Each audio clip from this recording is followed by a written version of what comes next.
तो good afternoon my dear champions, कैसे हैं आप सभी लोग? जल्दी से आ जाइए सभी लोग। Welcome welcome welcome. Very very very good afternoon. तो आज आ चुके हैं सर हम लोग 50% काम खत्म करने, है ना। तो हमारे मैराथन के जो 10 लेक्चर्स हैं उसमें से 4 लेक्चर्स हमने ऑलरेडी कर लिए। एंड आज मैं आप लोगों का वेलकम करता हूँ लेक्चर नंबर 5 में। और आज की जो हमारी मैराथन है सर, वो होने वाली है chapter number 9 and direction sense test. तो बेसिकली देखा जाए तो कवरेज आज 10 मार्क्स का है और एलआर के 2 टफ चैप्टर्स हमने पहले कर लिए हैं। इन दोनों को मैं रिलेटिवली इजी मानता हूँ, ठीक है। तो चैप्टर 9 जिसमें कि number series, coding, decoding, odd man out आता है, और डायरेक्शन सेंस टेस्ट जिसके अंदर आप नॉर्थ साउथ ईस्ट वेस्ट ये सारी चीज़ें देखते हो, लेफ्ट टर्न राइट टर्न ये सारी चीज़ें, तो वो आज हम लोग कवर करने वाले हैं। मैं जो भी सेशंस में कॉन्सेप्ट समझाऊंगा, जो भी मैं क्वेश्चंस करवाऊंगा, एग्जाम्पल्स करवाऊंगा, वो सारे मैंने सिलेक्टेड रखे हुए हैं जिसमें आपकी कम से कम क्वेश्चंस में मल्टीपल वेराइटीज़ कवर हो जाए। और वो जो नोट्स मैं यहाँ पर यूज़ करूँगा वो इस वीडियो के डिस्क्रिप्शन में ऑलरेडी डाले हुए हैं, तो आप वहाँ से डाउनलोड कर सकते हो।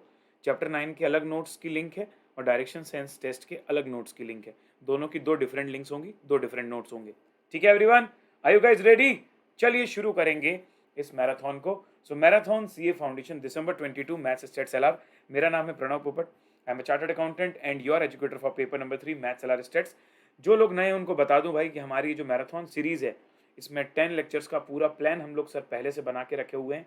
1 दिसंबर से ये सीरीज चालू हो गई थी और 1 दिसंबर से लेके अभी 4 दिसंबर तक हम लोगों ने sir central tendency dispersion 10 marks, correlation regression 6 marks, blood relation seating arrangement again 10 marks, set relation function again 5 marks, और चैप्टर नंबर 9 आज हम लोग करने वाले हैं ऑन 5 दिसंबर। ठीक है। सो वैसे तो मैं ये सेशन लाइव लेने वाला था, ठीक है, लेकिन एक दिन पहले ही थोड़ा प्लान चेंज हुआ है और मुझे जो है आज के दिन मतलब 5 दिसंबर को I am not in my home town, I am travelling. So मैंने एक दिन पहले रात को ये सेशन रिकॉर्ड किया है। तो वैसे अगर मैं आपको बताऊं तो अभी रात के 12 बजने में 4 मिनट बचे हैं, तो डेट 5 दिसंबर की है, लेकिन सेशन से कुछ 11 घंटे पहले मैं रिकॉर्ड कर रहा हूँ। रात को 1 बजे मैं रिकॉर्डिंग चालू कर रहा हूँ। देखते हैं 2:30-3 बजे जितने बजे तक चलती है। वैसे तो 1.5 घंटे में हो जाना चाहिए मेरे हिसाब से, लेकिन मैं बस ये कहना चाहता हूँ तुमको कि मैंने बैठकर 2 घंटे कंपाइलेशन किया है क्वेश्चंस का, सिलेक्टेड क्वेश्चंस निकाले हैं और अब मैं वो तुम्हारे साथ डिस्कस कर रहा हूँ। तो ये जो मेहनत की गई है ये सही हाथों तक पहुँचनी चाहिए, सही माइंड तक पहुँचनी चाहिए। इसलिए अगर तुम इस सेशन को देख रहे हो प्लीज़ आखिरी तक देखना और पूरा अच्छे से सिंसियरिटी से करना। मैं तुमको बता रहा हूँ ये 1.5 घंटे में तुम्हारा बहुत सारा कवरेज हो जाएगा ये दोनों चैप्टर्स का। ठीक है जी, शुरू करें एवरीवन।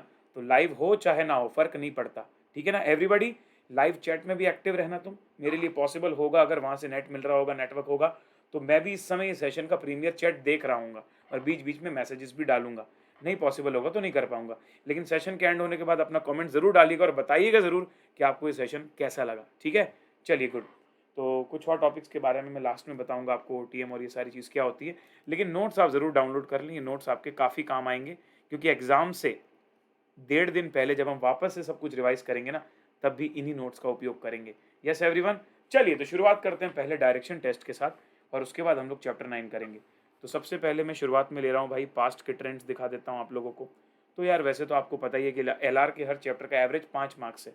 तो पिछले 4-5 अटैम्प्ट में अगर आप देखते हो तो 4-3 लेकिन 5-5-5, मतलब वापस वो कांस्टेंट एवरेज में आ गया है। 5-5-5 नंबर का आपको इस टॉपिक से आ रहा है। चलो सर, डायरेक्शन सेंस टेस्ट में होता क्या है सर? तो क्वेश्चन की बेसिक रिक्वायरमेंट सर क्या होता है, डायरेक्शन पजल दिया होता है कि कोई पर्सन है, वो राइट गया, लेफ्ट गया, ऊपर गया, नॉर्थ गया, साउथ गया, ये सारी चीज़ें वहाँ पर होती हैं।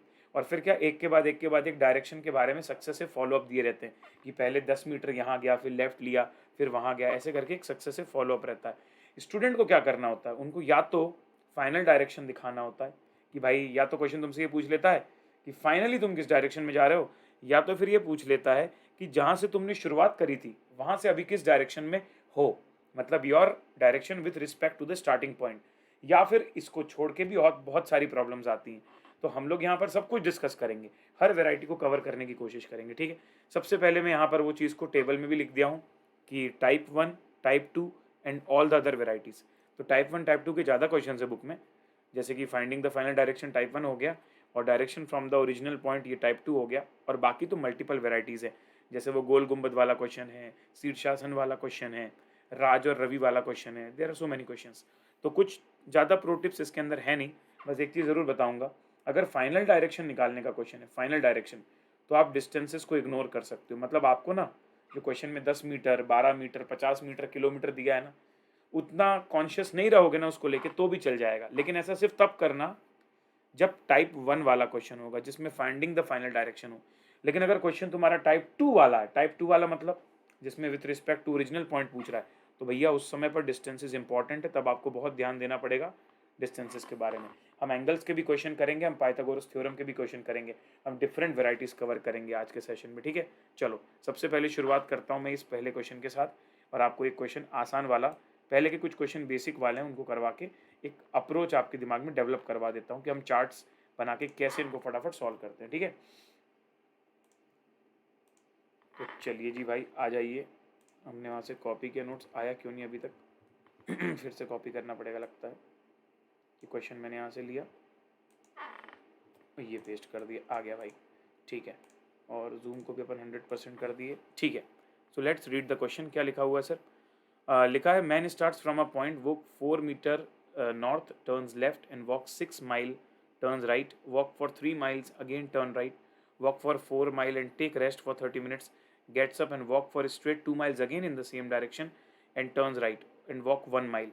What is the direction he is facing? Now this is the important thing. What is the direction he is facing? Which means this question belongs to type 1. This question belongs to type 1. And because this question belongs to type 1, क्योंकि ये question type 1 से belong करता है, इसका मतलब ये हुआ कि आपको यहाँ पर क्या करना है, डिस्टेंसेस को आप इग्नोर भी कर सकते हो, सिर्फ और सिर्फ आप डायरेक्शंस के राइट लेफ्ट को सही निकाल दोगे ना तो भी आपका काम हो जाएगा। तो चलो मैं यहाँ पे एक पॉइंट बना देता हूँ जहाँ से हमने शुरुआत करी है। तो ये मैं इसको स्टार्टिंग पॉइंट बोल देता हूँ, ये येलो वाला जो पॉइंट बना अपना स्टार्टिंग पॉइंट है, ठीक है। 4 माइल नॉर्थ, ये मैं नॉर्थ गया। अब वो 4 माइल लो ना लो, ज़्यादा फर्क नहीं पड़ने वाला है। 4 माइल नॉर्थ गए, वहाँ से लेफ्ट लिया 6 माइल, लो भाई वहाँ से मैंने लेफ्ट ले लिया 6 माइल, तो ये मैंने लेफ्ट ले लिया 6 माइल। और दूसरा क्या बोल रहा है, वहाँ से टर्न राइट लिया 3 माइल, तो थोड़ा इसको नीचे कर देता हूँ ताकि डायग्राम बनाने में प्रॉब्लम ना हो।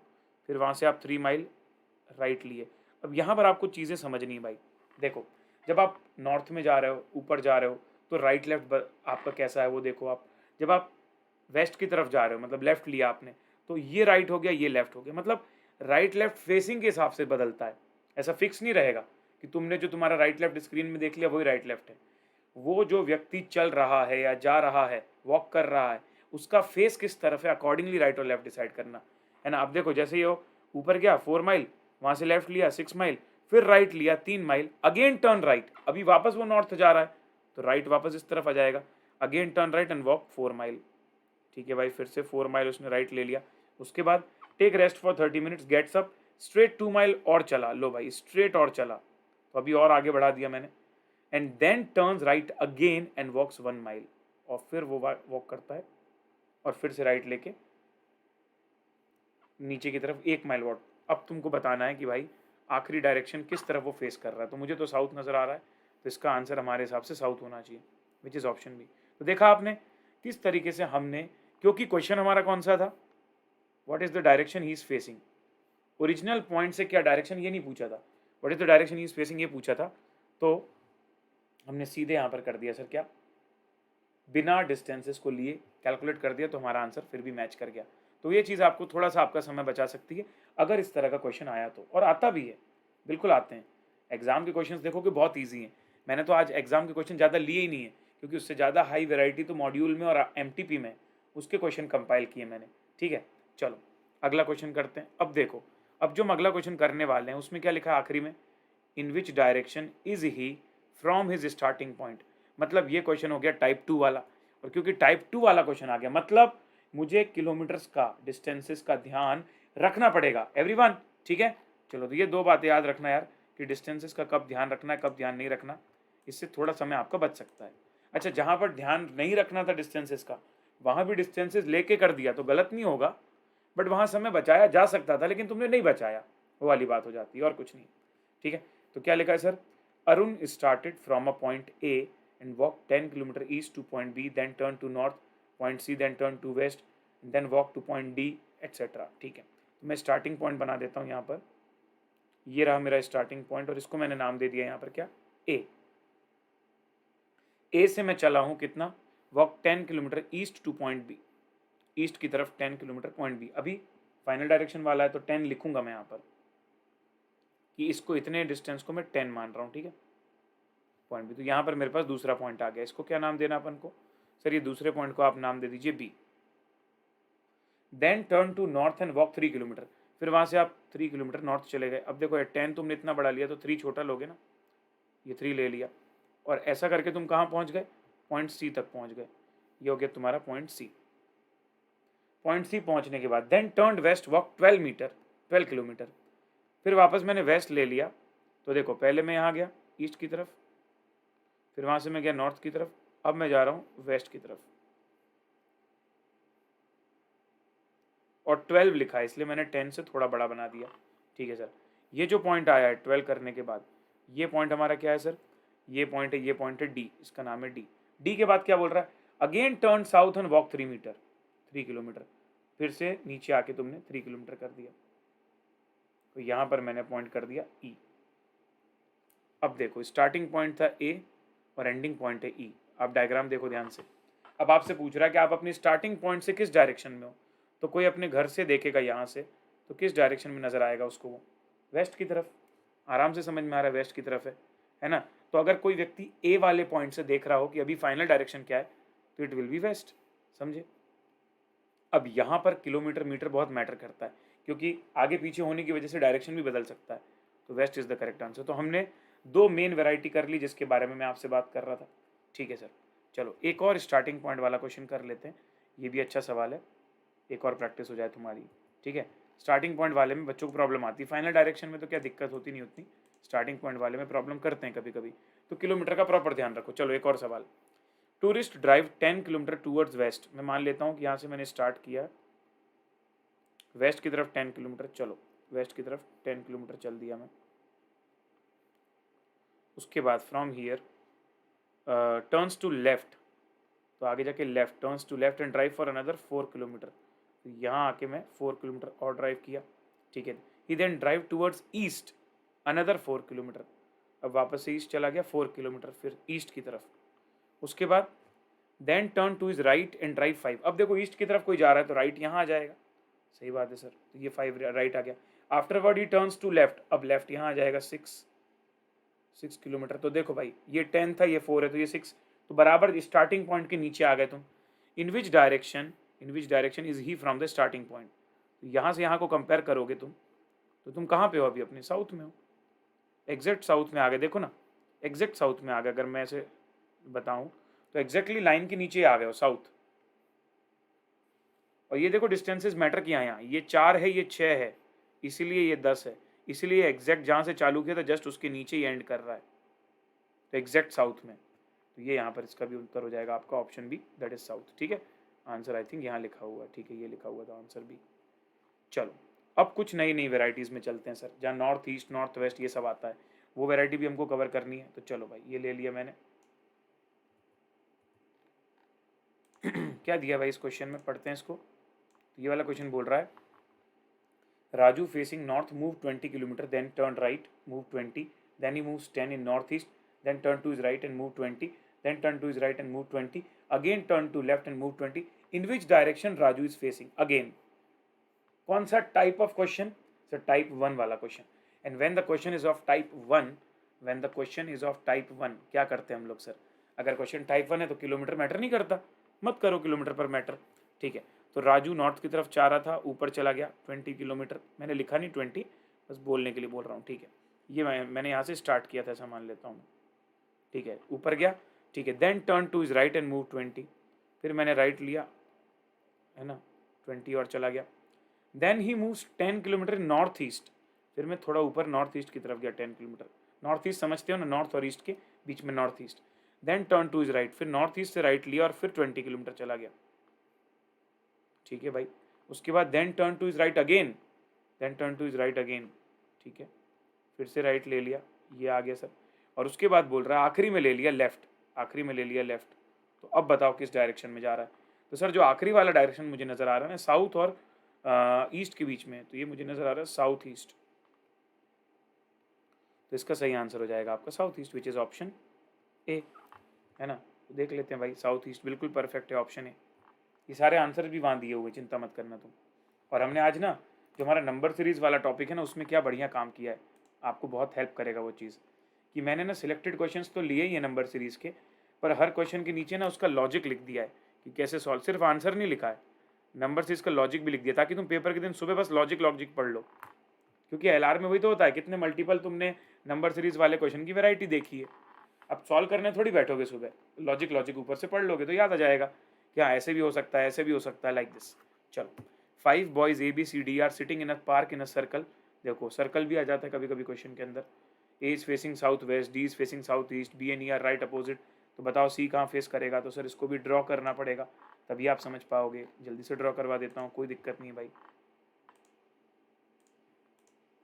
ये लीजिए। तो सबसे पहले क्योंकि उन्होंने बोला 5 लोग सर्कल में बैठे हैं, तो मैं एक सर्कल बस बना देता हूँ, बाकी की कहानी बाद में देख लेंगे क्या करना है सर्कल के अंदर। अब देखो सबसे पहले ए इज फेसिंग साउथ वेस्ट। देखो यार सारे लोग सर्कल में बैठे हैं तो अंदर की तरफ देख रहे हैं, साउथ वेस्ट की तरफ अगर कोई व्यक्ति देख रहा है, साउथ वेस्ट यहाँ है, समझते हो तुम। डायरेक्शंस अगर मैं बनाऊँ तो ये ऊपर नॉर्थ, ये साउथ, ये ईस्ट, ये वेस्ट, ये तुम्हारा हो गया साउथ वेस्ट, ये हो गया नॉर्थ ईस्ट, और इस तरफ से आओगे तो ये हो गया तुम्हारा साउथ ईस्ट, और ये हो गया तुम्हारा नॉर्थ वेस्ट। समझ रहे हो आप बात को? ठीक है, अब सुनिए मेरी बात बहुत ध्यान से। ए इज फेसिंग साउथ वेस्ट, तो साउथ और वेस्ट के बीच में साउथ वेस्ट होता है इस तरफ, ए इस तरफ फेस कर रहा है, मतलब ज़रूर ए यहाँ बैठा होगा। समझ पा रहे हो आप मैंने ए को वहाँ कैसे बिठाला? सर आपने ए को यहाँ इसलिए बिठाला क्योंकि ए इस तरफ नज़र करेगा तो वहाँ बैठा होगा। Exactly. Now D is facing south east, मतलब डी यहाँ बैठा कहलाया, तभी तो वो साउथ ईस्ट की तरफ नज़र कर पाएगा। Okay cool. अब सुनो, B and E, B and E are just opposite of A and D. तो बी और ई जो है ना वो ए एंड डी के अपोजिट है। तो ए का अपोजिट कौन? ए का अपोजिट कौन? सर ए का अपोजिट है बी।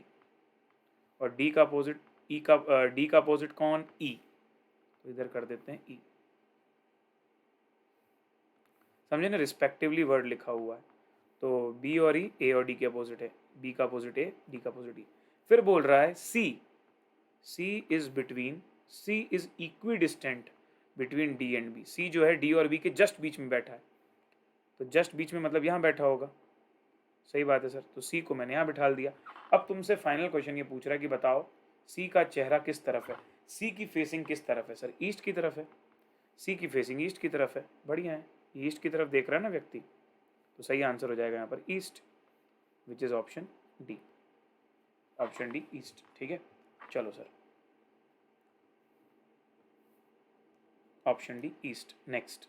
नाउ अब ये वाला क्वेश्चन देखो सर, ये तो हमको याद हो गया, मैंने बेटा थोड़ा सा मॉडिफाई कर दिया है, तो तुम्हारी मेमोरी पे भरोसा मत करो, है ना, थोड़ा दिमाग लगा के मेरे साथ करोगे मज़ा आएगा। वैसे तुम लोगों को बनता है ये वाला, मुझे पता है, क्योंकि साइंस का क्वेश्चन है ये, मैथ्स का क्वेश्चन नहीं, साइंस का क्वेश्चन है। साइंस तो तुम्हारी फेवरेट है ना सर, इसीलिए तो कॉमर्स लिया था। चलो, तो daily in the morning shadow, daily in the morning the shadow of the Gol Gumbaz falls on Bara Kaman, and in the evening shadow of Bara Kaman falls on goal गुम्बद। क्या आपको पता है सन कहाँ से राइज होता है?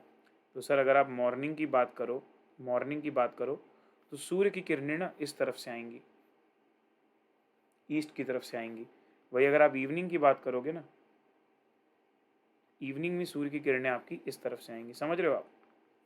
मॉर्निंग और इवनिंग में ये फ़र्क होता है कि इवनिंग में सन जब डूब रहा होता है ना, तब वेस्ट की तरफ होता है हमारे। ठीक है, तो भाई सुबह क्या बोल रहा है? सुबह शेडो ऑफ गोल गुम्बद, गोल गुम्बद बारह कमान पे पड़ता है, तो जरूर गोल गुम्बद जो है भाई वो ईस्ट की तरफ होगा। गोल गुम्बद जो मॉन्यूमेंट होगा वो ईस्ट की तरफ होगा, इसीलिए तो इसकी परछाई जो है वो इस तरफ पड़ रही है बारह कमान के ऊपर, तो बारह कमान उसके वेस्ट में होगा। ठीक है, वही शाम को क्या होता है, शाम को बारह कमान का शेडो गोल गुम्बद पे पड़ता है, क्योंकि शाम को सूरज दूसरी तरफ आ जाता है। बिल्कुल लॉजिकल है। तो अब फाइनल क्वेश्चन क्या पूछा जा रहा है तुमसे, वो समझो तुम। तो सर फाइनल रिक्वायरमेंट क्वेश्चन की ये है, इन विच डायरेक्शन इज बारह कमान टू गोल गुम्बद। तो बारह कमान जो है वो गोल गुम्बद के किस तरफ है? तो मैं बोलूंगा बारह कमान जो है वो गोल गुम्बद के वेस्ट में है। From which direction is the बारा कमान टू गोल गुम्बद। तो गोल गुम्बद के पॉइंट ऑफ व्यू से बारा कमान किस तरफ है, वेस्ट की तरफ। समझ में ना आए तो फिल इन द ब्लैंक्स लिख दो। Bara Kaman is dash of Gol Gumbaz, ये तुमसे पूछा जा रहा है। तो Bara Kaman is on west of Gol Gumbaz, इसका सही उत्तर हो गया तुम्हारा वेस्टर्न साइड, ऑप्शन बी। ठीक है, तो मैंने वो सवाल को थोड़ा सा पलट दिया था, सवाल में उल्टा पूछा था मॉड्यूल में, उसमें पूछा था इस गोल गुम्बद टू बारा कमान, तो ईस्ट आंसर आ रहा था, पर यहाँ पर मैंने उल्टा कर दिया तो वेस्ट आंसर आएगा। ठीक है, चलो अब ये शीर्षासन वाला क्वेश्चन आया भाई, ये भी बहुत प्यारा सवाल है।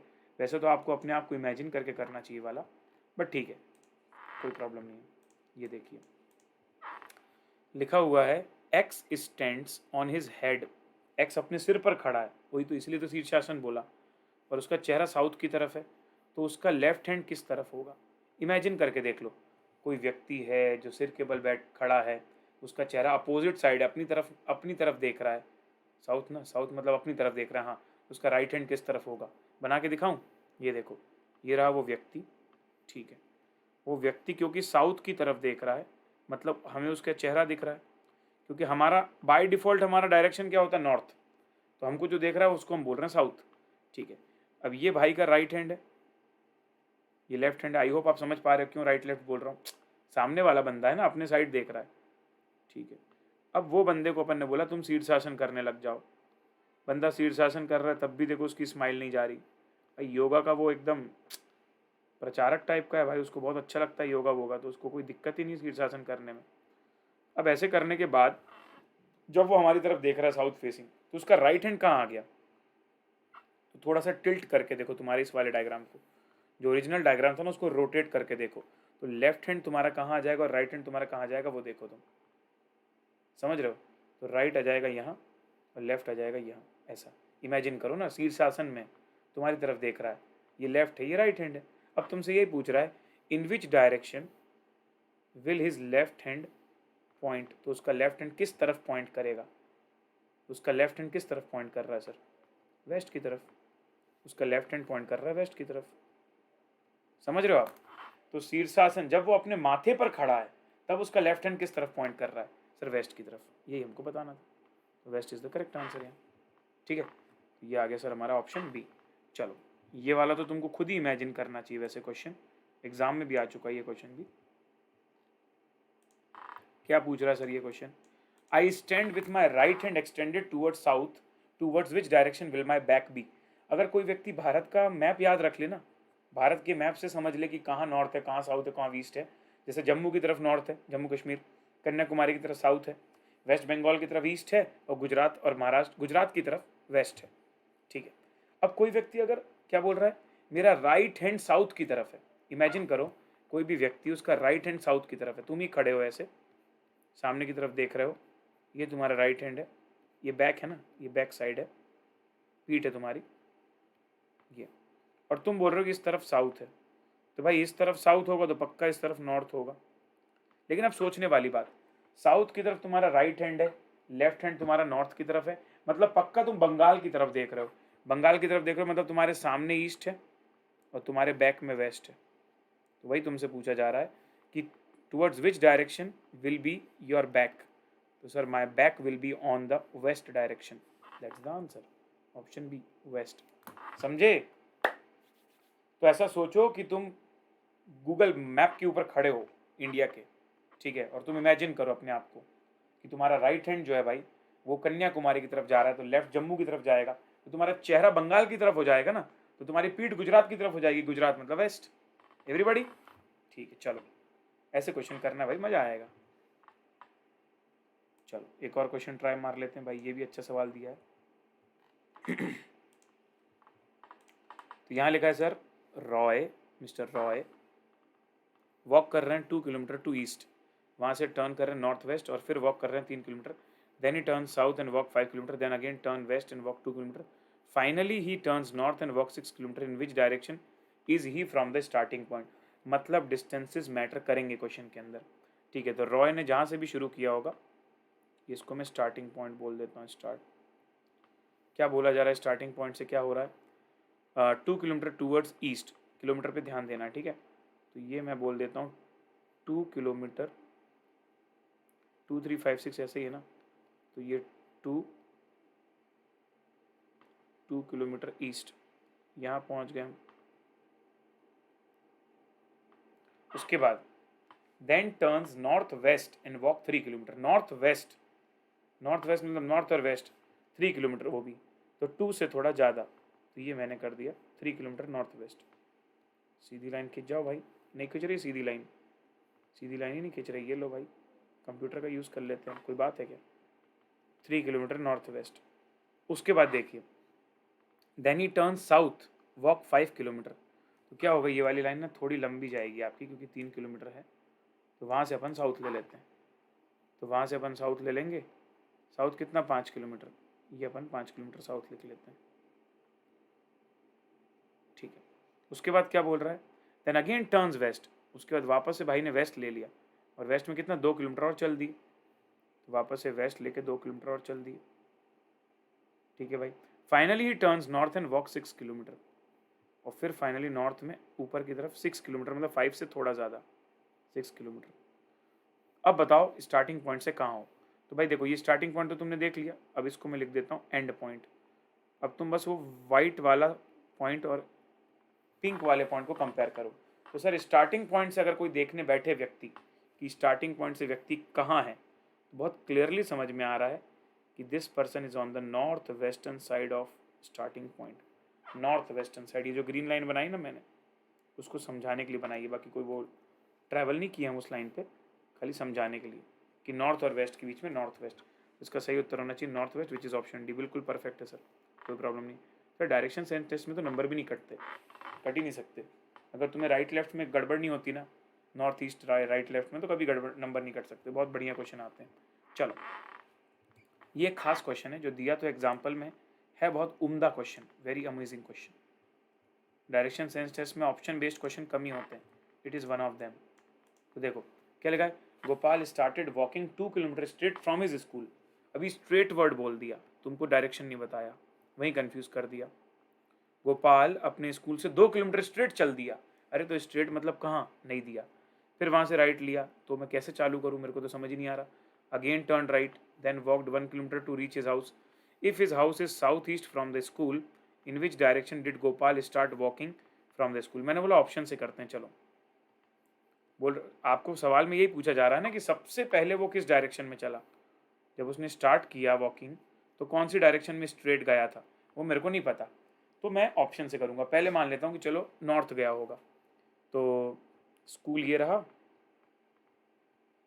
स्कूल ये रहा, स्कूल से अगर वो जाता है north 2 kilometre north from school, then turn right and walk kilometre 1 kilometre, ठीक है।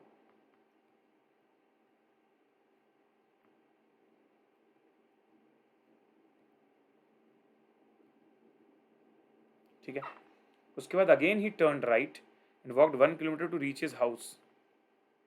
तो ये इसका हाउस आ गया भाई। अब अगर डायरेक्शन वाइज देखें हम लोग, तो उसका हाउस जो मुझे तो साउथ ईस्ट नज़र नहीं आ रहा, उसका हाउस तो नॉर्थ ईस्ट आ रहा है पहले डायरेक्शन के हिसाब से। पहले डायग्राम के हिसाब से अगर तुम देखने जाओगे तो तुम ध्यान से देखो ना भाई, पहले डायग्राम के हिसाब से अगर अपन देखने जाए ना, अरे कहाँ चला गया, पहले डायरेक्शन के हिसाब से अपन देखने जाएँ तो ये है अपना स्कूल और ये है अपना हाउस, ये तो नॉर्थ ईस्ट आ रहा है, ये तो नॉर्थ ईस्ट आ रहा है ना, नॉर्थ ईस्ट आ रहा है, मतलब ये ऑप्शन तो तुम्हारा गलत हो गया, नॉर्थ। तो चलो भाई दूसरा ट्राई करके देखते हैं, लेट्स ट्राई अदर वन। दूसरा मैंने ट्राई किया ये बी, फिर से मैंने शुरुआत करी, चलो। तो 2 किलोमीटर ऊपर की तरफ गए ना, थोड़ा बड़ा बना रहा हूँ ताकि समझ में आए। ये स्कूल है, ये स्कूल है, तुम 2 किलोमीटर नॉर्थ नहीं, तुम 2 किलोमीटर इस बार गए वेस्ट। अब हम स्टार्टिंग मान रहे हैं वेस्ट से, तो ये स्कूल है, ये तुम्हारा स्कूल है, यहाँ से तुमने शुरू किया 2 किलोमीटर तुम वेस्ट की तरफ गए, फिर वहाँ से तुमने क्या किया, turn right and walk 1 kilometre, फिर वहाँ से राइट लिया 1 किलोमीटर के लिए, again turn right and walk for 1 kilometre, ठीक है, और पहुँच गए यहाँ ये वाले पॉइंट पे। तो ये आ गया तुम्हारा घर, हाउस। क्या तुम्हारा घर तुम्हें समझ में आ रहा है, the house is south east from the school, नहीं सर, यहाँ तो देख के समझ में आ रहा है कि मेरा घर जो है वो नॉर्थ वेस्ट में है, यहाँ से भी साउथ ईस्ट समझ में नहीं आ रहा, तो मैंने सर ऑप्शन बी को भी डिलीट कर दिया। अब चलता हूँ मैं ऑप्शन सी ईस्ट मान के चलता हूँ, ईस्ट। सी। ईस्ट लेके चले जब हम लोग, तो हमने बोला देखो भाई ये रहा स्कूल, जी सर स्कूल ये रहा, और यहाँ से हम चले ईस्ट की तरफ 2 किलोमीटर, वहाँ से हमने राइट ले लिया, राइट ले लिया भाई, ये राइट ले लिया 1 किलोमीटर, फिर राइट ले लिया 1 किलोमीटर, और ये पहुँच गए हम अपने घर। अब बताओ क्या तुम्हारा घर जो है south east? Yes, now it is south east bro, now it is south east. ये साउथ ईस्ट डायरेक्शन ही होता है ना, इसका मतलब option C is correct one. मतलब स्टार्टिंग जो मैंने करी थी वो ईस्ट से करी होगी, तभी बाकी पूरी कंडीशन सेटिस्फाई हो रही है। तो क्या प्यारा, क्या उम्दा क्वेश्चन था भाई, और ये एग्जाम्पल का क्वेश्चन है भाई, सोचो तुम, शुरुआत की दो दो या दूसरा या तीसरा एग्जाम्पल है। चलो अब एक एमटीपी का क्वेश्चन करते हैं, बहुत प्यारा क्वेश्चन है, बढ़िया, फटाफट समझ लो इसको भी तुम। क्या दिया sir? On one evening before sunset, एक शाम की बात है, ये शाम मस्तानी मदहोश हुए जाए, मुझे डोर कोई खींचे तेरी ओर लिए जाए। So one evening before sunset, two friends Ravi and Raj were talking to each other face to face. अगर रवि का जो शेडो है was exactly to his left side, which direction Raj was facing? तो देखो भाई क्या हुआ, रवि का शेडो, बात चल रही शाम की, शाम की चल रही मतलब धूप किस तरफ से आ रही है सर? धूप आ रही वेस्ट की तरफ से, ये सनरेज, शाम का समय है ना, तो सनरेज में यहाँ से लेके आ रहा हूँ कि भाई यहाँ इस तरफ से धूप आ रही है, ठीक है। अब रवि और राज आपस में बात कर रहे, रवि का शेडो जो है वो एग्जैक्टली उसके लेफ्ट साइड में है। तो यार मान लो ये रवि है ना जो इस तरफ देख रहा है, इसका लेफ्ट हैंड तो यही होगा ना, इसका राइट हैंड तो ये होगा। तो जो व्यक्ति साउथ फेसिंग किया हुआ है उसी का लेफ्ट हैंड साइड में शेडो आएगा इस तरफ, क्योंकि धूप अगर यहाँ से आ रही है तो शेडो इस तरफ जाएगी ना भाई की, रवि की। तो मैं समझ गया कि ये रवि है, जो मेरी तरफ देख रहा है वो रवि है, ये रवि है, तभी उसका लेफ्ट हैंड साइड में शेडो जा रहा है, ठीक है। अच्छा, और ये और राज आमने सामने होके बात कर रहे हैं, तो ये राज का राइट हैंड है, राज का लेफ्ट हैंड है, हमको इसका बैक दिख रहा है, फेस नहीं दिख रहा है इसका, इसका फेस दिख रहा है, ठीक है। अब आखिरी में क्या पूछ रहा है, in which direction Raj is facing, ये राज है वो किस डायरेक्शन में फेस कर रहा है? तो मैंने बोला देखो भाई सिंपल सी बात है, ये अपना वेस्ट है, ये अपना ईस्ट है, नॉर्थ की तरफ राज फेस कर रहा है, नॉर्थ की तरफ राज फेस कर रहा है, और क्योंकि रवि हमारी तरफ देख रहा है मतलब उसको हम बोलेंगे साउथ फेसिंग, और क्योंकि क्वेश्चन ने तो राज का पूछा है तो राज का बोल दूंगा भाई वो नॉर्थ की तरफ चेहरा किया हुआ है, तो राज के लिए आंसर हो जाएगा ऑप्शन ए, नॉर्थ। ये नॉर्थ देख लो भाई, चेक कर लो, सही है ना? तो रवि राज आपस में बात कर रहे हैं, जो व्यक्ति साउथ फेस कर रहा होगा उसी के लेफ्ट हैंड साइड में शेडो आएगी, सोचने वाली बात है। जो मेरी तरफ देख रहा है व्यक्ति उसी के लेफ्ट हैंड साइड में शेडो आएगी ना वेस्ट से, क्योंकि वेस्ट से सूरज आ रहा है, और उसके सामने जो देख रहा है मतलब लाइक मी, हम लोग नॉर्थ फेस मानते हैं अपने आप को, हम जिस तरफ देख रहे हैं उसी तरफ राज भी देख रहा है, क्योंकि राज और रवि सामने सामने हैं, ठीक है। चलो अगला, किरण, किरण वॉक करता है 2 kilometre towards north, then he turns east, walk 10 kilometre, how far is he from the starting point? अभी तक आ रहा था किस डायरेक्शन में हो स्टार्टिंग पॉइंट से, अब पूछ रहा है हाउ फार।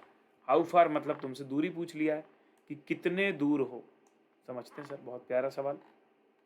अब एक वैरायटी नई आ रही है, सो ये रहा किरण, वॉक 2 किलोमीटर टूवर्ड्स नॉर्थ, मान लेता हूँ यहाँ से स्टार्ट किया होगा किरण ने,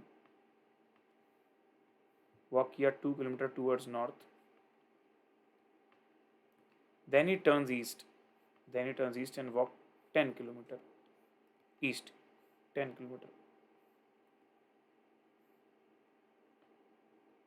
अब तो डिस्टेंस मैटर करेगा ही करेगा, क्योंकि डिस्टेंस ही तो पूछ लिया है। After this he turns north 3 kilometre again, he turns toward east and walk 2 kilometre, ये भी ठीक है। How far is he from the starting, जब भी हाउ फार पूछे ना मतलब समझ जाना भाई तुमको एरियल डिस्टेंस बताना है, ऐसे नहीं कि टोटल काउंट करके बता दी, ना जी ना, एरियल डिस्टेंस। और एरियल डिस्टेंस कैसे निकालोगे? तो अगर मैं इसको मानता हूँ ए और इसको मानता हूँ बी, और अगर मुझे ए बी का डिस्टेंस निकालना है तो I need to use Pythagoras theorem now. तो अब वक्त आ चुका है पाइथागोरस थ्योरम को याद करने का। तो यहाँ से लेके यहाँ तक का जो डिस्टेंस है अपना वो, और यहाँ से लेके यहाँ तक का डिस्टेंस वो, दोनों नापना है, राइट एंगल ट्राइंगल बनाएंगे और पाइथागोरस थ्योरम से हाइपोटेनस की वैल्यू निकाल देंगे। इसको नाम दे देता हूँ मैं सी। तो ए सी का डिस्टेंस कितना आएगा सर? ए सी का डिस्टेंस आएगा ए से लेके सी तक का 10 और 2 12, समझ रहे हो ना? 12। हॉरिजॉन्टली तुम कितना गए हो? पहले 10 गए, ऊपर जाके फिर 2 गए, 10 और 2 12। और वही अगर मैं बात करूं तुमसे बी सी, वर्टिकल डिस्टेंस कितना है? तो 2 और 3 इतना ऊपर गए हो, 2 + 3 मतलब 5। तो इस तरफ हो गया आपके पास ए सी में हो गया 12, बी सी में हो गया 5, और अब आपको निकालना है ग्रीन वाला। तो ग्रीन वाला कहलाएगा आपका ए बी। तो ए बी की वैल्यू क्या होगी? तो सर ए बी की वैल्यू होगी A B square is equals to B C square plus A C square. तो ए बी स्क्वायर हो जाएगा तुम्हारा 12 स्क्वायर प्लस 5 स्क्वायर, मतलब 144 और 29 169। तो ए बी की वैल्यू हो जाएगी 169 का रूट विच इज़ 13, 169 का रूट विच इज़ 13। ये हो गया आपका ऑप्शन बी 13 किलोमीटर। एवरीवन समझे आप 13 किलोमीटर कैसे आया भाई? तो ये डायग्राम बनाया अपना, पहले 2 ऊपर गए, 10 राइट गए, फिर 3 ऊपर गए, फिर 2 राइट गए। अब तुमको ए से लेके बी तक का सीधा डिस्टेंस पूछ रहा है, तो मेरे को एक ट्राइंगल बनाना पड़ेगा, और उस हिसाब से मैंने पाइथागोरस थ्योरम से एक सी वाले पॉइंट को और बनाया। ए से सी और सी से बी तक का डिस्टेंस मैंने पैरेलल तरीके से निकाल दिया कि 10 और 2 12, 2 और 3 5 लाइक दिस, ठीक है। और 12 और 5 का पाइथागोरस ट्रिपलेट लगा के आंसर आ गया 13। 13 is the answer, option B. ठीक है sir, no problem, 13 is the answer. अगला पॉइंट अब दिया है रामू। अब डिग्री वाले क्वेश्चन आए हैं तो इसको भी ले लेता हूँ मैं, कॉपी में जाके उसके बाद ही पढ़ेंगे इसको अपन। चलो भाई, व्हाट इट इज सेइंग? तो इट इज सेइंग कि Ramu moved 75 metre towards north, फिर लेफ्ट लिया, फिर आफ्टर वॉकिंग अबाउट 25 मीटर फिर से लेफ्ट लिया, फिर वॉक 80 मीटर किया, फाइनली टर्न किया राइट में। In which direction was he finally moving? हालांकि किलोमीटर मैटर नहीं करेगा, बट एंगल वैंगल दिया है तो थोड़ा ध्यान दे देंगे, ज़्यादा कॉन्शियस नहीं होना पड़ेगा क्योंकि स्टार्टिंग पॉइंट से डायरेक्शन नहीं पूछा है। तो 75 किलोमीटर टूवर्ड्स नॉर्थ, ऐसे मान लेता हूँ 75 मीटर नॉर्थ की तरफ तुम गए हो, ये स्टार्टिंग पॉइंट है मान लेते अपन, ये नीचे से स्टार्ट किया मैंने, और he then turn left and after walking for 25 left लिया और 25 वॉक किया, वहाँ पर भी टर्न लेफ्ट अगेन और अब वॉक कर दिया 80, फिर से लेफ्ट ले लोगे तो फिर नीचे आ जाओगे, लेकिन अब क्योंकि नीचे आते वक्त 80 है तो 75 से बड़ा रहेगा भाई, 80 है तो 75 से थोड़ा लेंथ बड़ा रखना। ठीक है सर, बड़ा रख दिए, कोई बात नहीं। उसके बाद finally turn to right at an angle of 45 degree, फिर वो राइट ऐसे नॉर्मल राइट ले लो तो 90 डिग्री हो जाता है, लेकिन नॉर्मल राइट नहीं सर, 45 डिग्री राइट लिया है तो पूरा टिल्ट नहीं होंगे, हमारा चेहरा इस तरफ है ना, we are facing toward south, तो पूरा घूम जाएंगे तो वेस्ट की तरफ फेस हो जाएगा, लेकिन नहीं पूरा नहीं सर, थोड़ा सा ही बस, थोड़ा सा 45 डिग्री। तो ये 45 डिग्री हमारा हो गया। तो अब बताइए फाइनल डायरेक्शन कहाँ है? तो फाइनल डायरेक्शन है सर हमारा साउथ वेस्ट। कई लोग गलती से ऐसे 45 डिग्री बना देते हैं भाई, ऐसे वाला, ये गड़बड़ हो जाएगा, ऐसा नहीं होगा, वो तो बहुत ज़्यादा हो गया, 90 40 135 डिग्री कहला गया। तुम्हें अपनी स्ट्रेट लाइन, जो तुम्हारा विजन है ना, तुम किस तरफ देख रहे हो वहाँ कोई स्ट्रेट लाइन बना के एंगल निकालना है। तुम लॉजिकली भी सोचो ना, तुम ऐसे ऐसे जा रहे हो और मैंने बोला 45 डिग्री मुड़ जाओ, तो 45 डिग्री मुड़ना मतलब थोड़ा सा ही मुड़ना होगा ना, पूरा पीछे थोड़ी चले जाओगे, है ना, वैसा। इसका आंसर अपना साउथ वेस्ट आया था, ऑप्शन सी है राइट आंसर। हाँ जी, ऑप्शन सी है।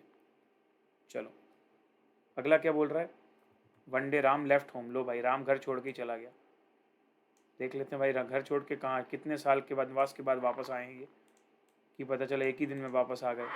सुबह के भूले, सुबह के भटके, शाम को घर वापस आ गए। One day Ram left home and cycle 10 kilometre southward, turn right and cycle 5 kilometre and turn right and cycle 10, turn left and cycle 10। How many kilometre will he have to cycle to reach his home straight? अब जितना भी वो चला गया है, जितना भी चला गया है दोस्त, वो वहां से वापस घर आने में स्ट्रेट उसको कितना आना पड़ेगा? स्ट्रेट आई ना, घर की याद आई ना, बोले थे हम तो घर की याद आएगी। ठीक है, तो पहले अपन बना देते हैं यहाँ पर होम।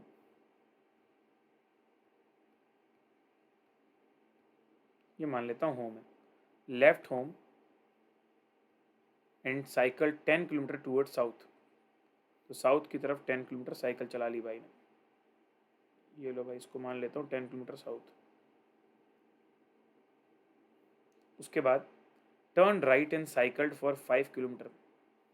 अब साउथ में जा रहे हो तो राइट इस तरफ आएगा, ठीक है sir. So one day Ram from cycle 10 kilometre southward, turn right and cycle 5 and then again turn right and cycle 10। अरे फिर ऊपर आ गया राइट लेके, फिर 10 है तो फिर एग्जैक्टली ऊपर आ गए, ठीक है sir. Then turn left and फिर गॉन फॉर 10 किलोमीटर। अब इस तरफ भाग गया भाई 10 kilometre. How many kilometres will have to reach home straight. अब देखो भाई, ये है एंड पॉइंट, ये है आपका ये वाला पॉइंट, ओरिजिनल पॉइंट स्टार्ट किया था जहाँ से, यहाँ से लेके यहाँ तक का तुमको एक एरियल डिस्टेंस पता करना। बहुत सिंपल है, 10 ये हो गया प्लस 5 ये हो गया 15, खत्म। क्या टेंशन है उसमें, जितना हॉरिजॉन्टल डिस्टेंसेस आ रहा है पूरा, यहाँ से लेके यहाँ तक का 10, यहाँ से लेके यहाँ तक का 10, यहाँ से लेके यहाँ तक का 5, 10 और 5 15, खत्म। ये तो बढ़िया इजी क्वेश्चन था, बिल्कुल इजी था भाई। चलिए एक और डायरेक्शन वाला देख लेते हैं भाई अपन लोग, कोई दिक्कत नहीं है। चलिए जी बताइए क्या करेंगे इसमें। A man is facing west, turns 45 degree in the clockwise direction and then another 180 degree in the same direction and then 270 in the anti-clockwise direction. Which direction is he facing now? अब देखो भाई simple फंडा है,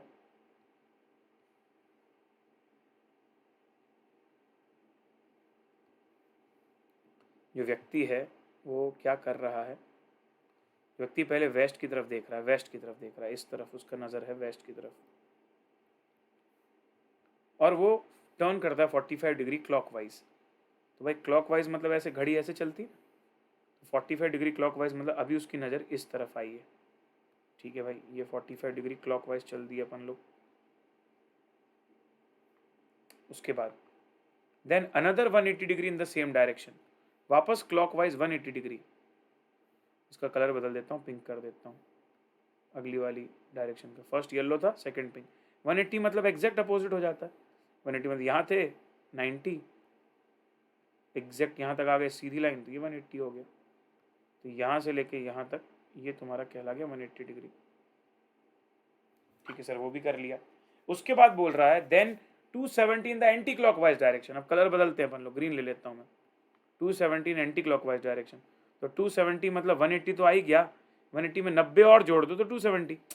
यहाँ पे थे 180 किया तो पीछे यहाँ तक आ गए येलो लाइन तक, पर तुमको तो 270 बोला, तो 180 प्लस 90, 90 मतलब इसका जस्ट 90 डिग्री है। तो यहाँ से लेके यहाँ तक पूरा, यहाँ से लेके यहाँ तक जो अपन ने पूरा किया ना, ये यहाँ से यहाँ तक, ये दैट इज 270 डिग्री, समझा। अब बोल रहा है which direction he is facing now. अभी कौन सा डायरेक्शन फेस हो रहा है sir, very clear, south west. South west option है, साउथ वेस्ट ऑप्शन है, डन है सर, कोई प्रॉब्लम नहीं इसमें भी, है ना दोस्त। चलिए अब हमारे पास आखिरी क्वेश्चन आ चुका है, ये थोड़ा हटके क्वेश्चन है, इसको ध्यान से देखना भाई, प्यारा क्वेश्चन है। PYQ दिसंबर 2021, घड़ी पे बेस्ड क्वेश्चन है। घड़ी देखते नहीं आती सर, अब हम लोग मोबाइल से देख लेते हैं ना, तो भूल गए, सीख जाओ बेटा वापस अगर भूल गए तो। द आर हैंड मतलब जो आर्स वाला काटा होता है ना घड़ी का, is in west direction when time is 3 o'clock। अब समझो भाई, जब घड़ी में 3 बज रहे होते हैं तो कैसे दिखता है सर, भूल गए ना सर कैसे दिखता है, अरे क्या क्या भूल गए, सुनो। 3 बजता है तो यहाँ पर तुम्हारा होता है आर वाला काटा, यहाँ पर बड़ा वाला काटा जो होता है मिनट्स का वो यहाँ होता है, आर्स का थोड़ा छोटा होता है ना, ये 3 और ये 12, ये 3 बज रहे हैं। लेकिन बोल रहा है कि 3 बजे जो तुम्हारा आर्स वाला हैंड है ना, वो जिस डायरेक्शन में है ना, वो डायरेक्शन वेस्ट है सर, लेकिन इस तरफ तो ईस्ट होता है। अरे भाई घड़ी वैसे रखी होगी ना घर में कि घड़ी में जिस तरफ कांटा जा रहा है उस तरफ वेस्ट होगा, कोई बात नहीं। तो अगर ये वेस्ट है तो ये ईस्ट हो गया, ये वेस्ट है ये ईस्ट है, ठीक है, तो ये तुम्हारा नॉर्थ हो गया और ये साउथ हो गया, कोई प्रॉब्लम नहीं है अपन को। अब तुमसे क्या बोल रहा है कि बताइए जब इसी घड़ी में, सेम घड़ी में 6:45 बज रहे होंगे शाम के या सुबह के, तो उस समय मिनट्स का कांटा किस तरफ होगा? तो भाई घड़ी यही है, मतलब डायरेक्शंस यही रहेंगे, पर अब समय बदल चुका है। समय है 6:45। 6:45 मतलब 6:45 मतलब छोटा वाला कांटा, आर वाला कांटा 6 की तरफ है, लेकिन मिनट वाला कांटा जो है आपका वो इसकी तरफ है। ये मिनट वाला हो गया 6:45।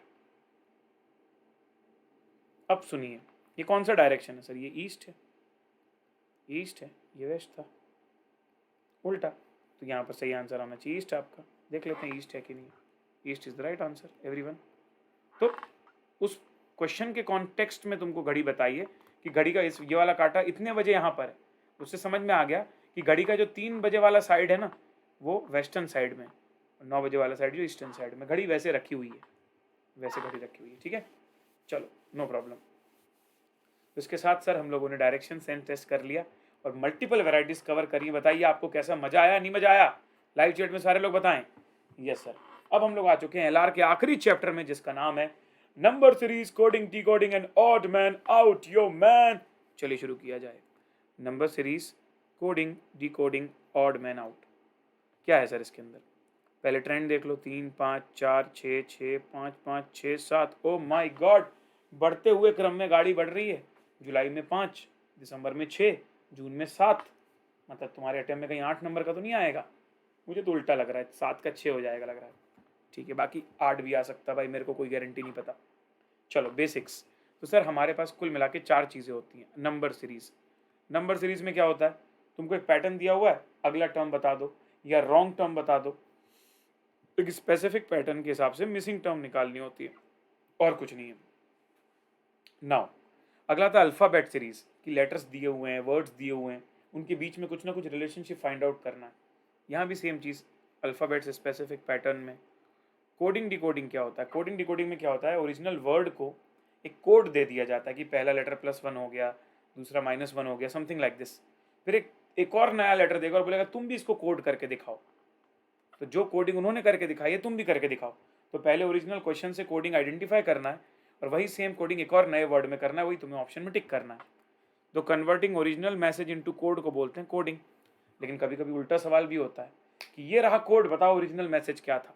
तो डी कोडिंग भी करते बननी चाहिए, मतलब कोडिंग का उल्टा करते भी बनना चाहिए कि कोड को कैसे ओरिजिनल मैसेज में कन्वर्ट करोगे। फिर कोडिंग भी बहुत टाइप की, नंबर कोडिंग भी होती है, लेटर कोडिंग भी होती है, वो क्वेश्चन में आता जाएगा। फिर ऑड मैन आउट में क्या होता है भाई? 4 एलिमेंट्स होते हैं, उसमें से कोई एक अलग होता है, which there is a one which does not belong to the group, उसी को हमको आइडेंटिफाई करना, that is odd man out. ठीक है, अब एक खास बात बताने जा रहा हूँ मैं आप लोगों को, वो आपको बहुत ध्यान से सुनना है, बहुत अच्छे से सुनना भाई। ये स्ट्रेटजी स्पेसिफिक टू चैप्टर 9 है।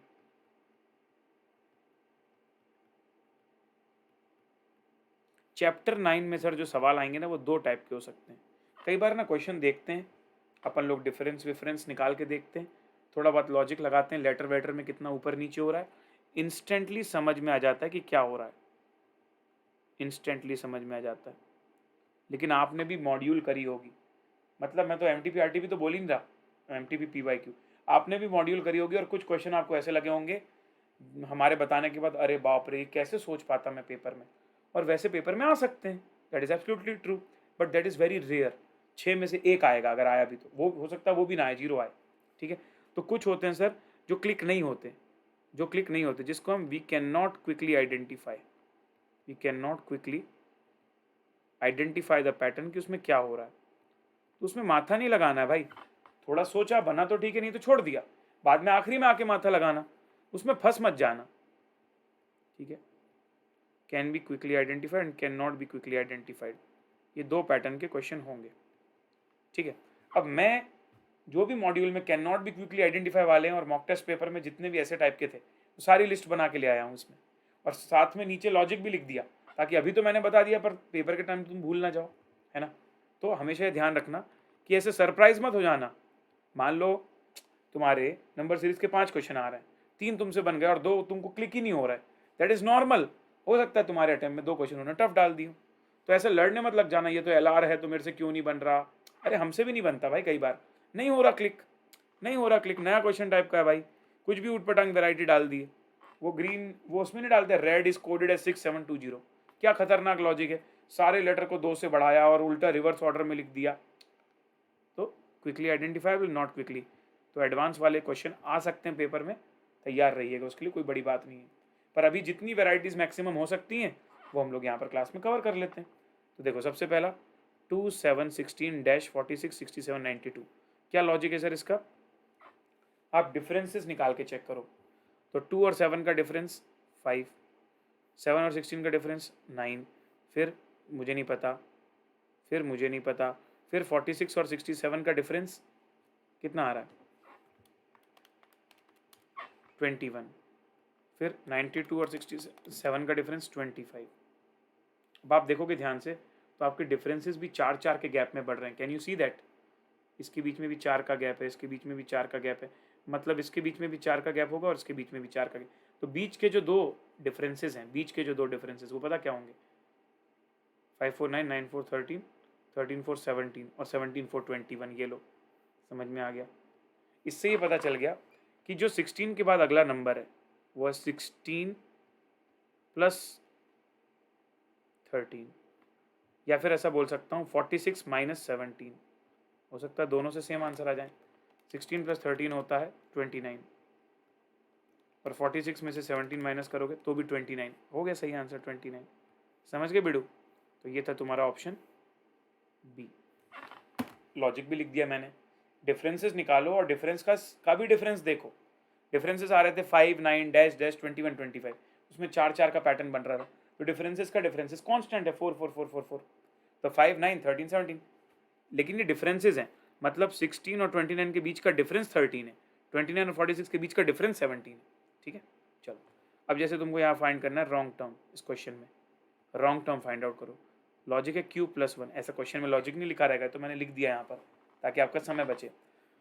तो 9 है, 29 है, 65 है, 126 है। सर नंबर्स देख के लग रहा है बहुत तेज़ी से बढ़ रहे हैं, स्क्वायर या क्यूब होगा। तो अगर मैं यहाँ पर बोलूँ 29 और 65, तो सर 29 के पास आता 27, 65 के पास आता 64, 126 के पास आता, ये तो क्यूब हो रहा है। तो 2 का क्यूब होता है 8 प्लस 1 हो गया 9। 3 का क्यूब क्या होता है? 3 का क्यूब होता है 27 प्लस 2 29 हो गया ये तो। 4 का क्यूब होता है 64 प्लस 1। 5 का क्यूब होता है 125 प्लस 1। ओ, मतलब सारे नंबर्स में क्या हो रहा है, जो भी क्यूब निकल रहा है ना उसका प्लस 1 कर रहे हैं, क्यूब का प्लस 1 कर रहे हैं, लेकिन यहाँ पर प्लस 2 हो रहा है। मतलब यही हमारा रॉन्ग टर्म है। मतलब आइडियली यहाँ पर 28 होना चाहिए था, तो बाय मिस्टेक 29 दिया हुआ है। बाय मिस्टेक नहीं, यही रॉन्ग टर्म है, यही तो तुमको आइडेंटिफाई करना है। तो option D is the correct answer. समझे कि हर एक टर्म जो तुम्हारी बढ़ रही है वो कैसे बढ़ रही है? नंबर का क्यूब प्लस 1, नंबर का क्यूब प्लस 1। पर इसमें नंबर का क्यूब प्लस 2 हुआ है, प्लस 1 नहीं हुआ। 28 होता तो अलग चीज़ हो जाती। चलो, if in a certain language mystify is coded as NZTUJGZ, how is menesis coded in this language? Menesis. तो देखिए हम लोग चेक करेंगे कि सर हो क्या रहा है। तो बोल रहा है +1 फॉर ऑल द लेटर्स। तो देखो M बन गया N, Y बन गया Z, S बन गया T, T बन गया U, I बन गया J, F बन गया G और Y बन गया Z। बिल्कुल सही बात है सर, बिल्कुल सही बात है, एब्सोल्युटली ट्रू, एब्सोल्युटली ट्रू। और how is menesis coded in that language? तो M प्लस 1 बढ़ा दिया तो N हो गया, E प्लस 1 बढ़ा दिया तो NF हो गया, EF NF। सर लेकिन यहाँ तो कोई भी NF से शुरुआत हो ही नहीं रही है, तो D तो आंसर नहीं है। कुछ तो गड़बड़ हो गया भाई इस क्वेश्चन के अंदर। NO, M plus 1 N, Y plus 1 Z, S plus 1 T। How is Meneses coded in that language? N F O E A B C D E F T J T। भाई मेरे हिसाब से तो ये आना चाहिए कि मिस्टीफाई को अगर तुम कोड कर रहे हो NZTUJGZ, तो इसको कोड करना चाहिए तुमको ये। तो कुछ तो मिस्टेक लग रही है इसमें। ये अपना सही आंसर है भाई, लोड मत लो, सही है, क्योंकि यहाँ +1 हो ही रहा है ना, साफ दिख रहा है, हर लेटर में +1 हो रहा है, तो यहाँ पर भी हर लेटर में +1 होना चाहिए। हो सकता है ऑप्शन लिखने में मिस्टेक हो गई हो, तो आइडियली यहाँ पर आंसर तो डी आना चाहिए उस हिसाब से, क्योंकि कोई भी ऑप्शन सही नहीं है। कोई प्रॉब्लम नहीं। अगला ये देखो, if in a certain language carrom is coded as BZQQNL, what word will be coded as horse. अब सवाल को अच्छे से पढ़ो, यहाँ पर ऐसा नहीं बोला कि हॉर्स का कोड निकालो, कुछ और बोल रहा है भाई सवाल तुमसे। क्या बोल रहा है सर? कुछ तो और बोल रहा है भाई। क्या बोल रहा है सर बताओ ना। इन अ सर्टेन लैंग्वेज कैरम, जब तुमने कैरम वर्ड की कोडिंग करी, CARROM, जब तुमने कैरम वर्ड की कोडिंग करी तो वो कोडिंग क्या आ रही है? BZQQNL, मतलब सारे लेटर्स में -1 हो रहा है, एक लेटर की पोजीशन पीछे की जा रही है। तो अब तुमसे ये पूछ रहा है which word will be coded as horse. ऐसा कौन सा वर्ड होगा, ऐसा कौन सा वर्ड होगा जब जिसकी तुम कोडिंग निकालोगे ना तो आंसर में तुम्हें हॉर्स मिलेगा। ओ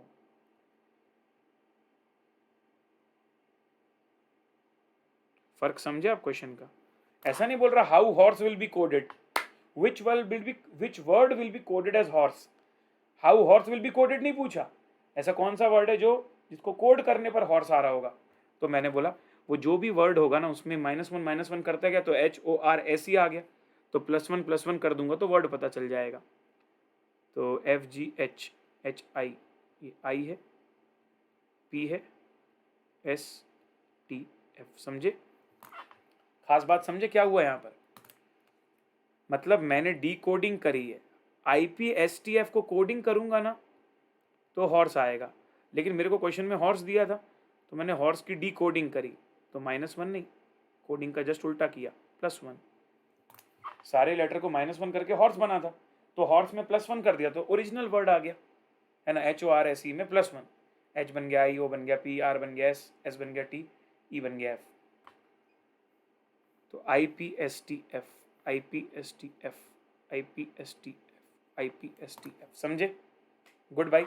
तो कभी कभी डिकोडिंग भी आ सकता है भाई लोग, जनरली पूछा नहीं जाता है, लेकिन ध्यान रखना, क्योंकि क्या होगा ना, हमारी हैबिट नहीं होती ना, तो हम पढ़ते वैसे ही हैं कि कोडिंग ही करना है, निकल जाता है दिमाग से। तुम लोग थोड़ा कॉन्शियस रहना कि कहीं डिकोडिंग तो नहीं पूछ लिया। अब कुछ भाई RIP वाले भी क्वेश्चन होते हैं जहाँ पर लॉजिक पूरा RIP हो जाता है, पर क्या करूँ, बताना तो पड़ेगा तुमको, क्योंकि अगर वही उठ के आ गया पेपर में तो कुछ नहीं तो तुमको क्लिक तो हो जाएगा कम से कम कि हाँ देखा हुआ है तो क्लिक हो गया। अपने मन से तो अपने को क्लिक होंगे नहीं, बहुत कम चांसेस हैं। In a certain code mention is written as, ये सर अपने मन से नहीं होंगे मतलब, अरे इस टाइप के अगर आ गए तो मुश्किल है ना। किस टाइप के सर बताओ, तो बता रहा हूँ ना, MENTION, mention. In a certain code mention is written as LNEITNO। M को कर रहे हो तुम पता क्या, -1 L, और रही तुम्हारी EN को तुम कर रहे हो NE, TI को तुम कर रहे हो IT, और ON को तुम कर रहे हो NO।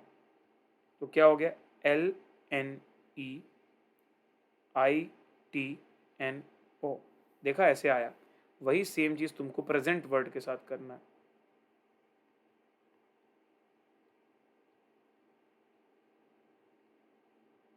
जो तुम्हारा वर्ड प्रेजेंट है ना उसके साथ यही करना है। तो P को कर दो -1, तो ये हो गया O, और RE को कर दो ER।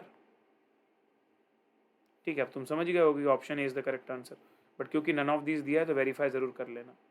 SEESNTTN बराबर है, OERESTN,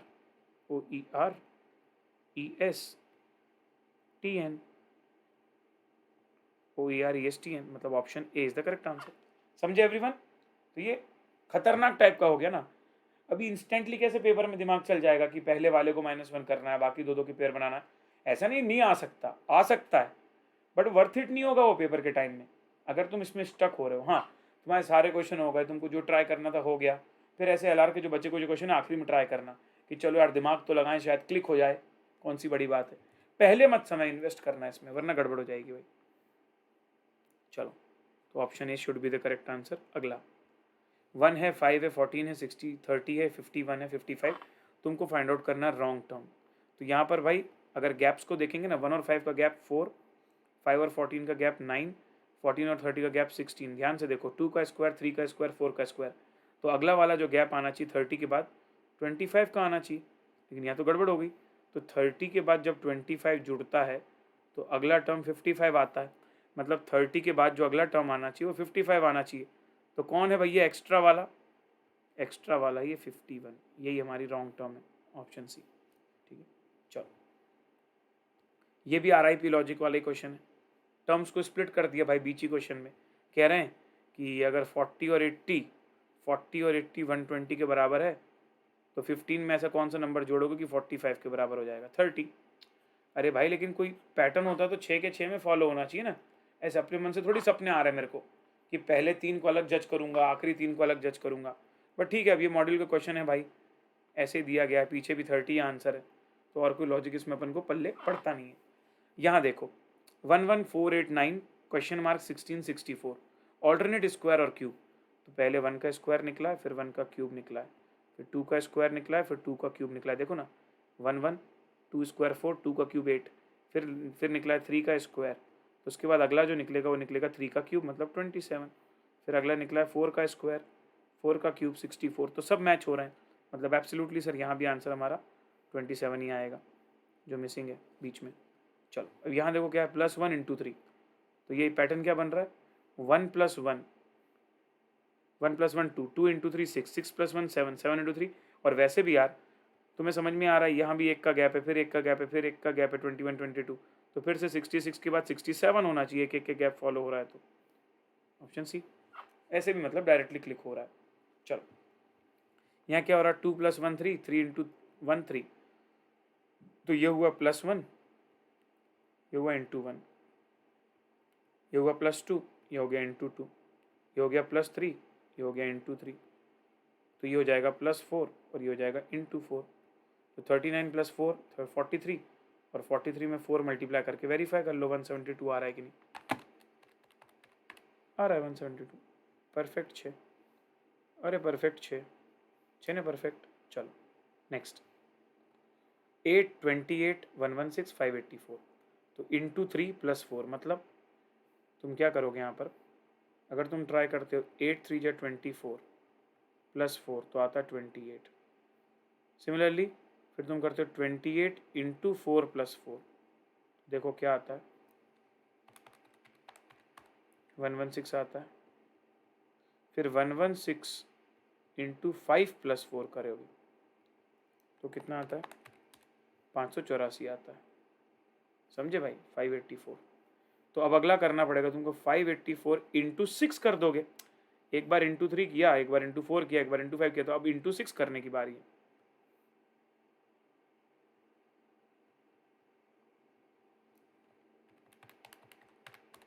3508 3508 which is option D. ठीक है जी। अगला 5 2 7 9 16, भाई कुछ नहीं है इसके अंदर, every new term is the sum of the last 2 terms.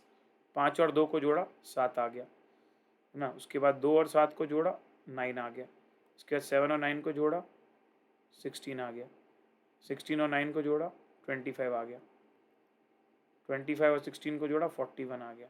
तो अगला क्या आएगा, अगला आ जाएगा 25 + 41, 66। Option B is the correct answer. Next one, if red is coded as 6720, तो बताओ ग्रीन का कोड क्या होगा। ये भी बड़ा रापचिक सवाल है भाई, बड़ा रापचिक सवाल है ये।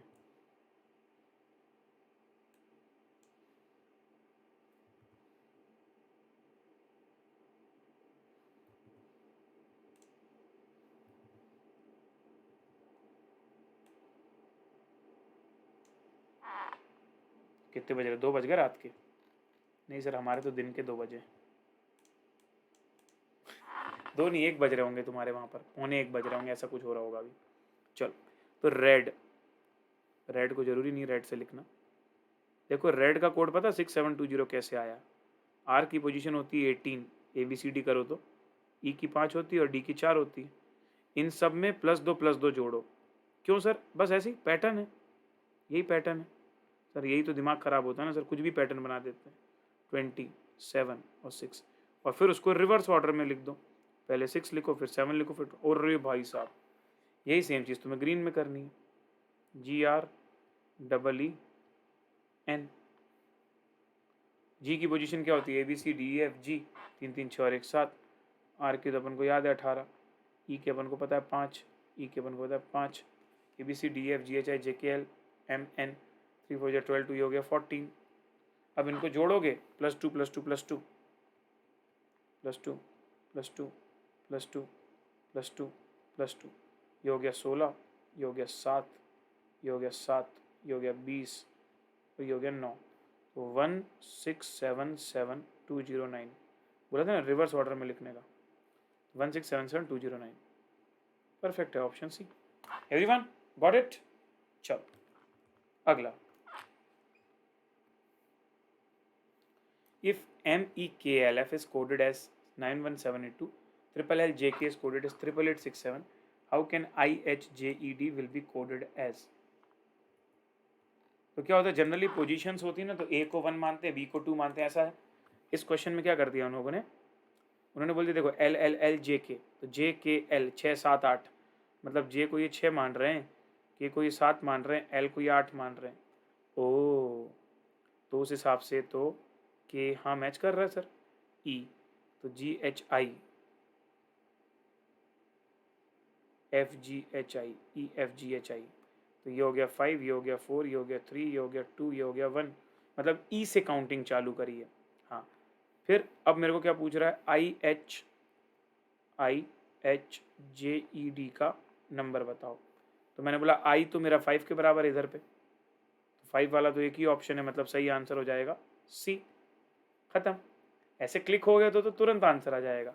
अच्छा, दूसरा चेक भी कर लेते हैं, 5H क्या है, 4 है, J क्या है, 6 है, E क्या है, 1 है, और D क्या मान लोगे, 0 मान लो, और क्या, D उसके पीछे 0, यहाँ 0 मैच कर रहा है, तो मतलब D को 0 मानते हुए D0 E1 ऐसे करके होल नंबर लिया तुमने, तो ये हो गया 54610, विच इज ऑप्शन सी। ये भी समझ में आना चाहिए सर हम लोगों को। इन अ सर्टेन कोड 256 का मतलब है यू आर गुड, 637 का मतलब वी आर बेड, 358 का मतलब है गुड एंड बैड। अब कंपैरिजन करते हैं, देखो यू आर गुड और वी आर बैड में कॉमन कौन है सर, दोनों में कॉमन है ARE, दोनों में कॉमन है ARE आर आर, और दोनों के नंबर्स में कौन कॉमन है, नंबर्स में कॉमन है 6, इससे पता चल गया आर का मतलब है 6। और कंपैरिजन करते हैं, वी आर बैड और गुड एंड बैड का कंपैरिजन करते हैं, तो वी आर बैड और गुड एंड बैड में मेरे को कॉमन दिखा बैड, और डिजिट्स में कॉमन क्या दिख रहा है, वी आर बैड और गुड आर बैड में 358 और 637 3, मतलब बैड का मतलब हो गया 3। अब एंड निकालना है तुमको, एंड, तो मैंने बोला देखो भाई गुड एंड बैड के अंदर अब गुड भी चाहिए ना मेरे को, तो गुड एंड बैड और यू आर गुड में क्या कॉमन है, गुड कॉमन है, और 256 और 358 में 5 कॉमन है, तो गुड का मतलब हो गया 5। अब तुम्हारे गुड एंड बैड में 3 तुम्हारा है क्या, बैड है, 5 तुम्हारा है गुड, मतलब जो बचा हुआ 8 है, 8 बचा हुआ जो 8 है वही तुम्हारा एंड के बराबर होगा, ऐसे निकाल देंगे, ऑप्शन सी। ठीक है, तो करना क्या था, जो भी कॉमन वर्ड्स थे सेंटेंसेस के बीच में उसी को कॉमन डिजिट के साथ लिंक कर दिया, डन हो गया। सर कितने सारे क्वेश्चन लाए हो, हाँ जी भाई, ये देखो अब इनमें क्या है, first digit is the sum of the next 2 digit, मतलब 8 कैसे आया, 3 और 5 का सम, 7 3 और 4 का सम, 4 और 2 का सम 6, 5 और 3 का सम 8, 8 और 1 का सम 9। तो हर नंबर्स में जो पहला डिजिट है ना, बाकी के 2 डिजिट का सम है एक्सेप्ट दिस वन, जहाँ पर 5 और 1 6 आना चाहिए तो 7 लिखा हुआ है, और यही इकलौता हमारा गलत आंसर है, मतलब रॉन्ग टर्म है। चलो अब नेक्स्ट, ये है 7 23 47 119 167 स्क्वायर ऑफ प्राइम नंबर -2, तो जैसे मैंने 2 का क्यूब निकाला, सॉरी 3 का क्यूब निकाला, 3 3 2 का क्यूब निकाला, 2 2 जा 4 2 जा 8, -1 किया, -1 आ रहा है। अगला 5 का 3 का क्यूब निकाला, 3 3 जा 9 3 जा 27, -4 आ रही है, कुछ तो गड़बड़ है भाई इसके अंदर। Square of the prime number, find the next term, question कुछ गड़बड़ तो नहीं आ गया है। 7 23 167 119 125, 5 का क्यूब अगर मैं करूं, माइनस करूं 6 6 का क्यूब करूँ अगर मैं, माइनस करूँ 7, नहीं मैच नहीं कर रहा है तो। मेरे को लगता है कुछ गड़बड़ क्वेश्चन हो गया ये, मतलब क्वेश्चन अलग आ गया आंसर अलग आ गया, ऐसा कुछ है। कोई और पैटर्न देख लो, कोई और पैटर्न फॉलो हो रहा है क्या यहाँ पर? मेरे को लगता है ये गलत लिख दिया है मैंने, तो इसको छोड़ते हैं, अपन अपने हिसाब से देखने जाते हैं। अच्छा सर, स्क्वायर है, स्क्वायर स्क्वायर है, मैं क्यूब क्यों कर रहा हूँ? 3 का स्क्वायर -2, 9 - 2 7। उसके बाद 3 के बाद अगला प्राइम नंबर आएगा 5, 5 का स्क्वायर 24, 25 -2 23 बराबर है। 5 के बाद 7, 7 का स्क्वायर 49 -2 47 बराबर है। 7 के बाद 8 आएगा, नहीं 9 नहीं 10 नहीं 11, 11 इज़ अ प्राइम नंबर, उसका स्क्वायर -2 121 -2। और 13, 13 का स्क्वायर 169 -2। तो अगला प्राइम नंबर आएगा 13 के बाद 14 भी नहीं 15 भी नहीं 16 17, 17 का स्क्वायर -2 करना पड़ेगा मुझे। तो 17 का स्क्वायर होता है 289 -2, 287 आ रहा है। Option C is the correct answer, perfect है। चलो फिर दिया है सर हमारे पास, find the missing term of the letter series ACD GHI UVWXY। अच्छा सवाल है ये भी, MTP का है, मतलब ये तो बनने लायक है, ऐसा क्लिक भी हो जाएगा पेपर में भी ऐसा। तो ए दिया है, ठीक है, ए दिया तुमको, उसके बाद ना उसने बी को स्किप कर दिया, फिर CD ले लिया, फिर ए के बाद एक को स्किप किया तो CD के बाद 2 को स्किप कर दिया EF, फिर एक टर्म बढ़ा दी GHI। तो अब तुम भी 3 को स्किप कर दो, JKL, और एक टर्म बढ़ा दो MNOP, खत्म। ऑप्शन सी, समझे? ए लिया फिर एक छोड़ा, फिर CD लिया मतलब 2 लिए तो 2 छोड़े, फिर GHI 3 लिया तो 3 छोड़ेंगे, MNOP के बाद 4 छोड़ देंगे, छोड़ के देख लो QRST, तो फिर उसके बाद आ जाएगा 5 UVWXY 5, परफेक्ट है, कोई प्रॉब्लम नहीं। MNOP। अगला, in a certain code cloud is written as GTRKF and site is written in that code as, again RIP logic। मैं सिर्फ बताने के लिए लाया हूँ आपको, मेरे ऊपर आरोप मत डाल देना कि ऐसे क्वेश्चन क्यों बनाए गए हैं, उसका मैं कुछ नहीं कर सकता भाई। तो पता क्या हो रहा है यहाँ, C+3 L-1, C+3 O+3 IU-1, D+3 कितना C DEF, F आता ना, CDEF, L में से एक गया K आया, OPQR, U में से एक गया T आया, D में EFG, इसी को रिवर्स ऑर्डर में लिख दो GTR। अरे भाई साहब क्या कर रहे हैं ये लोग यार, क्या कर रहे हैं? तुमको जानने से मतलब है ना, बस हमने कहाँ बोला कि यही आएगा और ये आ गया तो कर लेना, नहीं आएगा तो लोड मत लेना, 1-2 क्वेश्चन के लिए साइट। अब ये जो साइट लिखा है SIGHT, यहाँ भी वही करेंगे, +3 -1 +3 -1 +3 -1, तो STUV और GHIJ, तो JHV आ रहा है कहीं लास्ट में, JHV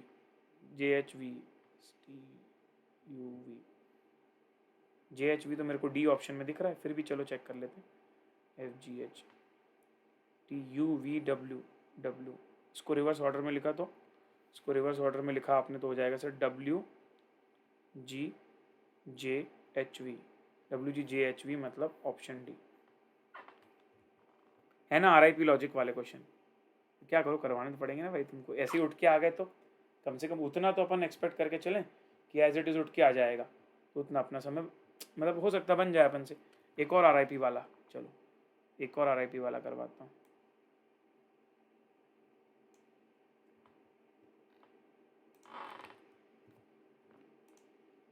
समय बज रहा है रात के 2, है ना भाई, कोई दिक्कत की बात नहीं भाई, जोश अपना पूरा हाई है, चाहे 2 बज रहा हो चाहे 4 बज रहा हो, क्या फ़र्क पड़ना है। सदन, तो इन्होंने पता सदन की कोडिंग कैसे करी, ये 4 को अलग रखा है, ये 4 को अलग रखा है, पहले 4 में उन्होंने क्या कर दिया, +1 कर दिया, तो TSTOPUVTU, और फिर उसको उल्टा लिख दिया, कैसे उल्टा, UVPT, और ये जो 4 हैं इसमें माइनस किया है GHDE ये QR, MNO तो M, फिर उसको उल्टा लिख दिया तो MQDG। यही पैटर्न तुमको फॉलो करना मारी गोल्ड में, MARIGOLD। तो पहले अपन मारी ले लेते हैं। मारी में क्या करेंगे, वही मारी में क्या करेंगे, एक एक बढ़ा देंगे तो MN हो गया, AB हो गया, RS हो गया, IJ हो गया, और गोल्ड में एक एक माइनस कर देंगे, FG, MNO तो NKLCD, और उसके बाद रिवर्स ऑर्डर्स में लिख देते हैं तो JSBNCKNF, JSBNCKNF, ये रहा ऑप्शन सी। अब ऐसा नहीं कि भाई मेरे को ऐसा पढ़ते क्लिक हो जाता है, ये मेरे को पता है इसलिए बता पा रहा हूँ, नहीं तो तुम लोगों को लगेगा कि अरे सर को तो कितना तेज समझ में आता, हमको क्यों नहीं आता। मैं तो लिख के लाया भाई यहाँ पे, ये देखो, ताकि तुम भी क्विकली रिवाइज कर लो पेपर के दिन भी सुबह कि भाई इनमें से कोई पैटर्न आ गया तो एज इट इज अपन डाल के आ जाएंगे, कोई दिक्कत नहीं है। फिर ये भी अच्छा सवाल है भाई, सिस्टम वाला, ये ऑप्शन बेस्ड क्वेश्चन है।